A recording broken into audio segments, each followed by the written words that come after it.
Hi guys, I am Arian Ginamanda and I am from the House of Collab Season 6.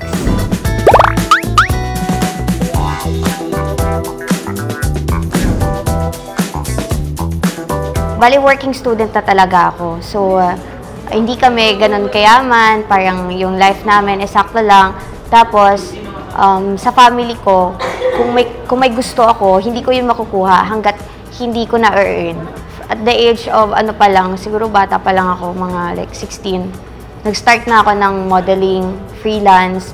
So, nag-start ako ng mga commercial shoot, ganun, para lang maka-earn ng money. So, yung mama ko is, before, nag-OFW siya. And yung papa ko is jeepney driver lang. And sometimes, being referee, ganun. So, ayun, before, magkano lang din naman yung baon ko, ganun.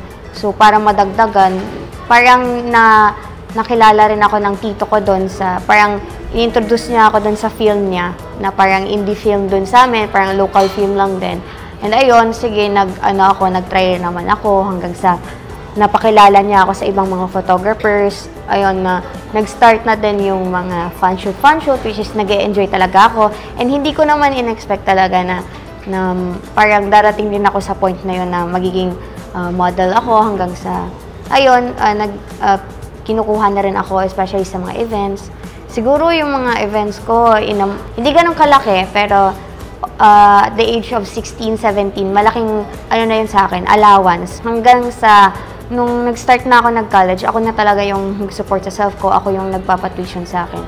So, yun, naging freelance ako, and sometimes, ginagawa ko before, kung hindi na talaga kasya yung pera ko, ayun, nagbibenta rin ako before ng mga pagkain sa school ko, para lang may pandagdag sa allowance ko. So, nag-start naman talaga ako ng TikTok for fun lang talaga. Parang nag-e-enjoy lang ako.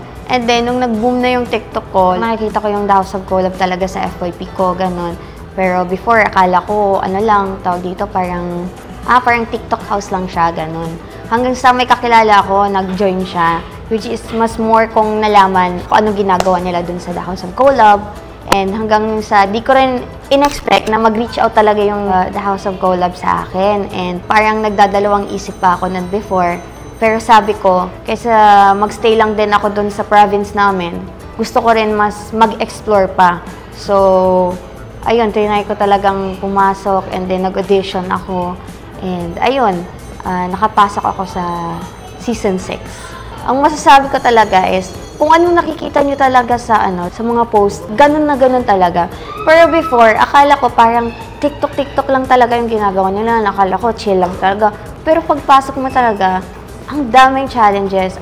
So sa akin, nung nasa loob ako ng talk, mostly sa kanila, sumasayaw talaga. Eh ako, hindi naman talaga ako sumasayaw. So parang nahihirapan ako mag-collab. Pero nung pumasok ko dun sa talk, maraming adjustment talaga ang nangyari. And marami akong natutunan.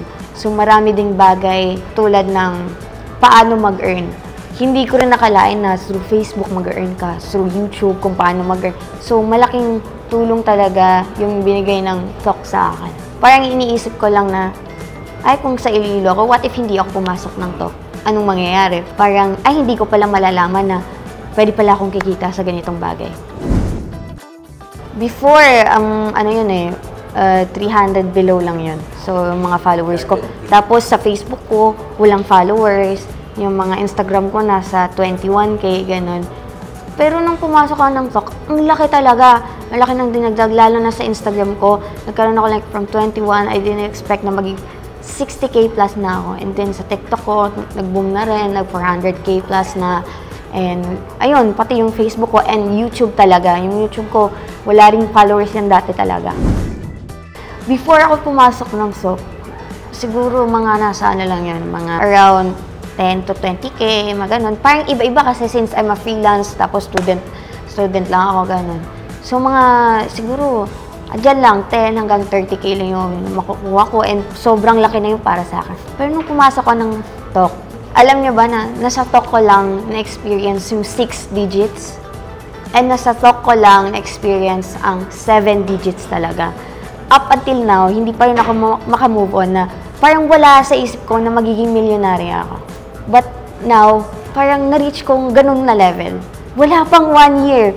Totoo. Parang mafe-feel ko na yung gusto ko mag-shopping ako, sige kukuha na lang ako. Hindi na ako titingin sa price tag. Hindi ko nga alam kung paano ko sasabihin kila mama. Ang sarap rin sa feeling na makapagbigay ako sa pamilya ko. Nang pinaka gusto ko is yung mag-start talaga ako ng business. So, ang dami-dami kong plano before pa lang na gusto ko mag-business, pero wala akong pang-capital, di ko alam kung saan ako kukuha. Ngayon, ang pinoproblema ko, ano ang uunahin ko? Malaking tulo rin yung ng THOC, especially sa mindset. Ayun, magtiwala ka sa sarili mo, huwag kang dumepende sa iba, huwag mong paniwalaan kung anong sasabihin ng iba, gawin mo kung anong gusto mo, gawin mo kung ano ang dapat, ganun. Kung anong gusto mong ma-reach, ganun. Kung gusto mong ma-reach ang ganitong level, alam mo sa sarili mo na kaya mo. Huwag mapanghinaan ng loob. Meron tayong iba't ibang personality, iba't ibang talent. So, kung hindi ka man magaling sa ganitong bagay, alam kong merong dyan kahit isa na magaling sa'yo and ibibigay rin talaga yung dapat sa'yo. So, yung goal ko is just because naka-reach na ako ng ganong level doesn't mean magsa-stop ako. Siyempre, hindi ako magsa-stop. Isang goal ko talaga is makapagpatayo talaga ako ng business. Yung business talaga para lumago pa yung money na nahawakan ko. Next is, since meron pa akong time before ako mag-school, mag-focus talaga ako especially sa content creation. Gusto ko pang lawakin yung pagiging content creator ko. Gusto ko pa ng maraming projects. Isa pa talagang goal ko is makapagpatayo talaga ako mismo ng lupa't bahay na sa akin na talaga mismo. Isang pagpapasalamat ko talaga sa management is naging andyan sila. Especially pag nangangailangan ako, andyan sila para bigyan ako ng lakas, para magpatuloy sa pangarap ko. Andyan yung management na nagte-take care sa akin, kung parang andyan sila para mag-guide sa akin kung sa mga bagay na gusto kong marating. So malaking tulong talaga sa akin. Sobrang pasasalamat ko talaga na pumasok ako ng to. Kung dati naiisip ko talaga na nagdadalawang isip ako, baka ganito, ganyan. Ngayon, sobrang pasasalamat ko and pwedeng andito na lang ba ako forever? Thank you, THOC, dahil sa inyo, na-experience ko ang mga bagay talaga na deserve kong ma-experience. So sa akon, mga kasimanwa dira, ako gali si Arian Gina Mwenda. Ako, taga Iloilo ko. Actually, taga Alimudjan pa ko gani.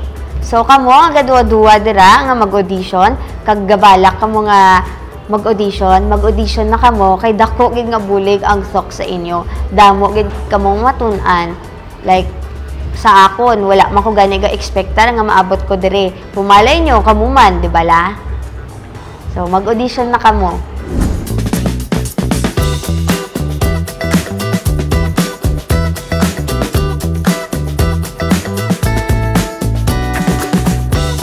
And once again, I'm Arian Gina Mwenda from the House of Collab Season 6.